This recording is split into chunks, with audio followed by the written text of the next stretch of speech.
ઘરનો ઝઘડો. દરેક ઘરમાં મતભેદ હોય છે, પરંતુ બુદ્ધિશાળી એ જ છે જે ઝઘડો કે દલીલ નથી કરતા, પણ શાંતિથી વાત કરીને પરિસ્થિતિને સંભાળવાનો પ્રયત્ન કરે છે. પોતાને સાચા સાબિત કરવાની જીદ અવારનવાર સાચા સંબંધને બાળી નાખે છે. સમયની સાથે ઝઘડા તો મટી જાય છે, પરંતુ અપમાનના શબ્દ દિલ પર નિશાન છોડી જાય છે. જ્યારે મૌન હોય ત્યારે સમજણની શરૂઆત થાય છે.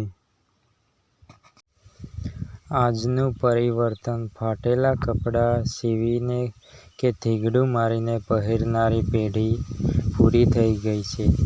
હવે સીવેલા કપડાને ફાડીને પહેરનારી પેઢીની શરૂઆત થઈ ગઈ છે. ગુજરાતી મોટિવેશનલના વિડીયો તમને પસંદ આવતા હોય તો લાઇક, શેર અને સબસ્ક્રાઇબ કરવાનું ચૂકતા નહીં. અને હા, ફેસબુકમાં વિડીયો જોતા હોય તો ફોલો કરે.